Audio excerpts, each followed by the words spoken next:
Hi everyone, I'm Melissa Bourbon, writing coach, instructor, freelance editor, author, and cover artist.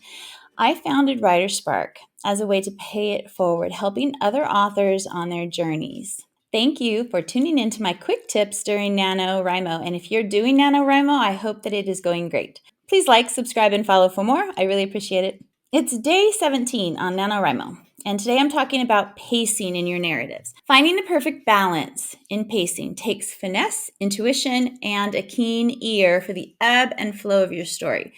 I have several tips to help you understand pacing and how you can use it to your advantage in your narrative. I have this broken into 3 sections. So first, let's talk about the rhythms of pacing. Imagine your story is a river. Pacing is the current that propels your narrative forward. Too fast and you risk overwhelming your readers, tipping the boat. Too slow and you risk losing their interest. The key is to understand the rhythms that create a harmonious flow. The first way to do that is to vary your sentence lengths. So just like a river has sections of rapids and then calm waters, your sentences should vary in length. Short sentences create a punchy, fast-paced feel, perfect for action scenes or moments of tension when you're trying to raise the tension. Longer sentences can slow things down. They allow for introspection or detailed descriptions, and the interplay between these sentence lengths creates a dynamic pace. Here are 2 examples. First, fast-paced. She sprinted through the crowded market, heart pounding, dodging vendors and shoppers, careening past a wobbly cart of oranges. Or here's a slower paced example. In the quiet moments that followed, she caught her breath and reflected on the choices that led her to that chaotic scene. So you see, they work together. We built the tension with the fast pace and then we slowed it down with introspection. The next thing to do is to change up rhythm with your dialogue.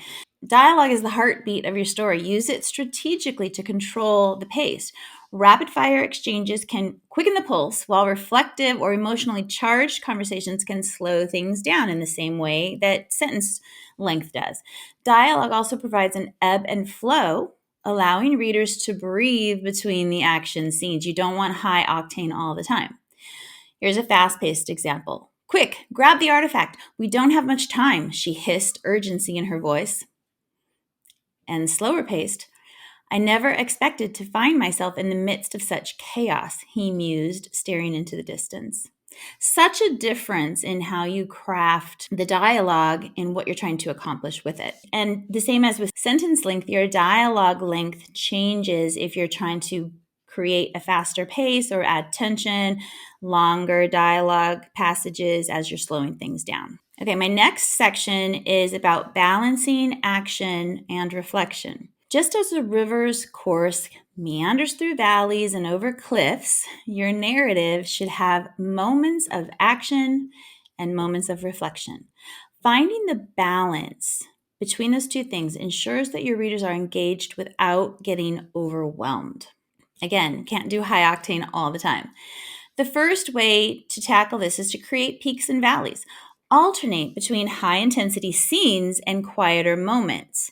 The peaks represent action and tension and excitement, while the valleys provide a respite for characters and readers to absorb information, to reflect on character development or what has just happened, to savor the emotional aftermath of a crucial event.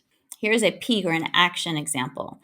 The battle raged on, swords clashing and spells crackling in the air, followed by a valley moment, reflection. In the aftermath, they gathered around the campfire, wounds tended to in solemn silence. 2 completely different vibes going in there, but we're balancing the action with the reflection. Next is to show, don't tell. I talked about this yesterday, so check out day 16 for more on this. Showing versus telling is a compass for pacing. Instead of dumping information in lengthy expositional paragraphs, info dumps, reveal details through actions, dialogue, and the unfolding of events, figurative language, those metaphors, similes, and analogies, and vivid descriptions, sensory details. This not only maintains a brisk pace, but it can also keep readers engaged in the unfolding narrative. Here's a telling example. She was nervous about the meeting. Here's a showing example. Her fingers tapped in nervous rhythm on the table, eyes darting to the clock every few seconds as she awaited the crucial meeting. Such a difference. All right, my third section is knowing when to accelerate and when to brake. So it's all about the length and the highs and the lows. In every section, that's what it's about. A skilled driver knows when to step on the gas and when to hit the brakes. Similarly, as the architect of your story, you need to discern when to accelerate the pace for heightened tension, when you want to build action and tension, and when to slow it down for that emotional impact. Accelerate for climaxes. When the approaching climactic moment, whether it's a battle, a revelation, a pivotal decision, when that's about to happen, you want to speed up the pace. Short, impactful sentences and quick scene transitions help build tension and build urgency, propelling your readers through the narrative. They are turning the pages. This is how page-turning books are created. Here's an example. The door burst open. Shadows danced on the walls. A figure emerged, cloaked in darkness. The showdown had begun. We're building up to the climax with those short pop sentences. You also want to slow down for emotional beats. So in contrast to those high rapids, you want to connect emotionally with a character or a significant event by slowing it down. Delve into thoughts, feelings, sensory details. Let the emotional weight of the moment linger for the characters and for the reader. Here's an example. The old man sat on the porch, memories flooding back with each creak of the rocking chair. He closed his eyes, letting the warmth of the setting sun wash over him. That is not building to a climactic moment. That is emotions that will resonate with your readers. Again, you need to strike that balance between action and reflection. The best way to tackle this is to experiment. Pacing is a fluid concept. What works for one story may not work for another. And that's true for scene to scene or chapter to chapter. It's crucial to test the waters. First of all, I really encourage you to read your work aloud and listen for pacing. You will hear it. Second is to get feedback from beta readers or trusted writing buddies. Their insights can really help you identify areas where the pacing feels uneven or where the current of your river, your narrative river, could use a bit more force.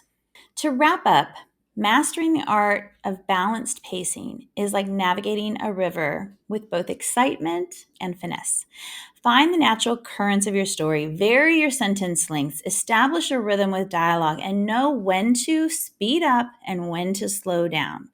As you navigate through your narrative, you're going to create a story that flows. It's going to captivate your readers from the first page to the last. Pacing is key. All right, that's a wrap for today, day 17. I hope that these tips help you, and I will see you again tomorrow, day 18, for a quick tip for NaNoWriMo. Happy writing.